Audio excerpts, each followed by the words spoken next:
Hey everybody, it's Kelly. Welcome back to another episode of Ask a Therapist. Today we're talking about fear and religion, specifically how religion uses fear to keep people in line. And in reality, the damage that it does to us later in life. I did some very unscientific research. I asked people on my social media platforms to tell me what the biggest things were that religion taught them to fear. And I sort of put them together and came up with like the top 5. So, in no particular order, here they are. Number 1, other religions. And that would include any type of other things that other religions use, like tarot cards, anything New Agey or Eastern religion related. Some people grew up Christian and were told that like Catholics weren't really Christian because of the way that they carried out their faith. I know growing up in a Protestant denomination, that was something that was talked about too. In general, the religion that you grew up in, every other religion was to be feared. You were supposed to use caution when even conversing with people of other religions, lest they draw you in or make you think that the religion you're in was, wrong or something, or make you think maybe. But there's a lot of fear around other religions. I know for me, when I was working in churches, I got so much pushback when I tried to do world religions as like a teaching tool where we would learn about what other religions in the world believed and how in reality there's a lot of similarities in what a lot of religions in the world believe. And also in reality, Christianity is not the biggest religion in the world. Don't try to tell church people that. They don't actually believe you. But this idea that when you teach people about other religions, they may go to that religion comes from a fear-based response that there may be something attractive about that religion, which has never really made sense to me, because if you're so sure that your religion is the one and so completely right, why would people be more attracted to others? Or if they are, wouldn't they come back? Because in reality, in the end, your religion's the one that's right? And if you train up the child in the way they should go. Therapy and medication for mental health support. Therapy as a whole is kind of looked down on in Christian circles, in a lot of high demand religions, but especially Christianity and branches of Christianity, right? The idea of talking to someone about your problems and not just praying about it and handing it to God is kind of foreign. Not supposed to talk about it, and it is to be feared because who knows what happens when you step into that room with that therapist. I used to follow an influencer who I no longer follow, but recently has caused a little bit of a stir with something on her stories. She suffers from really intense anxiety, and she had put on her stories a link to Bible verse flashcards and told everybody that when you deal with crippling anxiety, I absolutely promise you will feel so much better if you just read these cards. I absolutely promise your crippling anxiety will feel so much better if you just read these cards. As a therapist, I would never promise somebody that they will absolutely feel so much better if they just do this. I would never say it to somebody. And I have the credentials to tell somebody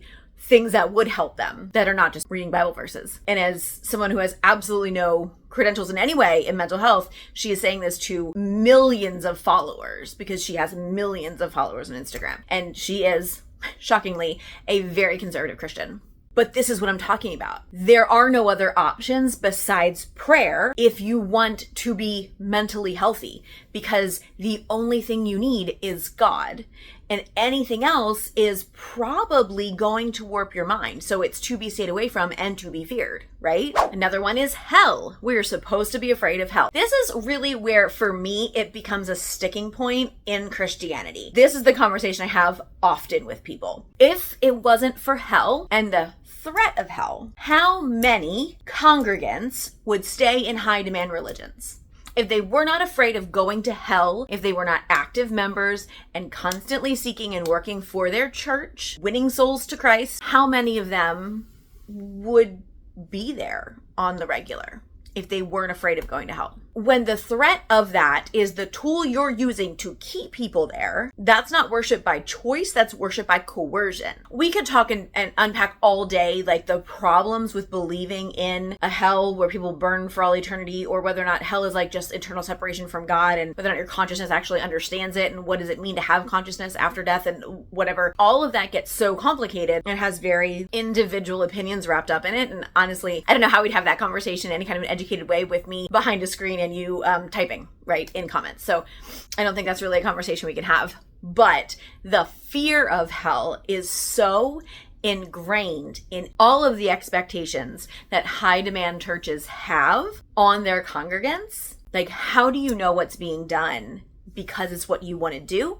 And how do you know what's being done just because you're afraid to do anything else? Number 4, authority. You should fear authority. And we're getting to the big one next, and this kind of bleeds into it, but you should fear authority because you respect them. And you should be conscious of the fact that they have authority over you and can use their authority in whatever way they want to over you. And that includes your elders. If you're married and you're a woman, that includes your husband. If you are unmarried, that would be your father, if you're a woman. If you're a man and unmarried, kind of is your father too, but not as much. We don't really talk about that. But you should fear authority because fear is respect. Right? The idea of fearing your authority figures means that you respect them, obviously, doesn't it? That takes us to number 5, which is fearing God, because fear is love. It even goes so far as to have like this moment of that is the way to best love God is through fear, because fear is respect and fear is love. And if you fear him, you really love him because you understand his power. What? Love and fear cannot coexist. They can't. Not in the way that love is expected. Not in the way that love grows a bond. Not in the way that love heals and deepens and enriches a life. Fear makes you feel unsafe. Love enhances safety, right? Love makes you feel at ease and calm, and fear makes you feel anxious because you never know what's going to happen. Love is steady, right? Fear is not. Fear is looking every which way and not ever being sure what's around the corner. Fear makes you unable to open up. Love encourages vulnerability and honesty. You can't have both with the same person. It does not work like that. And when churches teach people to love God means to fear him, they also push that down into authority. To obey and respect authority means to fear them. And to love your parents means to fear them. What does that then do in the hearts and minds of people when they go to have relationships with people in their adult life? What do those relationships look like? If fear and love should coincide in their brains, what does their love really look like? And what does fear really look like? If they're supposed to be in the same thing. Like, what do their relationships actually look like? That's for you to answer. But I did find something really interesting. And that is there are six basic fears that human beings have. Do you want to hear what they are? I love this. 6. Ready for them? Death, loneliness, pain, embarrassment, rejection, and loss of control. And here's what's interesting. Those 5 basic fears the church teaches us are essentially in an effort for the leadership, the people in charge, to not feel those basic 6 fears. Fear of other religions. If you are in charge of a church and you teach people to fear other religions, that satisfies your fear of loss of control, right? Because you can keep control of your people, can't you? You can keep them around you because other religions are not an option for you, so you do not have to deal with loneliness or rejection. If you teach them to fear seeking support for mental health, you sure don't have to deal with embarrassment. If someone else in some position of authority tells them that you, maybe as the leader, are the one who's doing something to harm their mental health, is that one as intentional? No, maybe not, but I wouldn't be shocked if it's subconscious. Teaching people if there's a hell they're going to go to if they don't do this, this, and this is directly connected to that fear of death. You're playing on people's fear of death. You tell people this is what happens after you die. You're playing right into that fear, where people are the most vulnerable. And that fear of authority and fear of God, that's all 6 of them on some level. Depending on what you're teaching them about the expanse of authority and the purpose of God, that connects to all 6 of those basic fears. When you are controlling people by using their basic fears, you can get them to do anything. You can convince them of anything. When you match those 2 things up together and really think about what is happening in churches across the world, but specifically in America right now, how do we not see how harmful that is to people?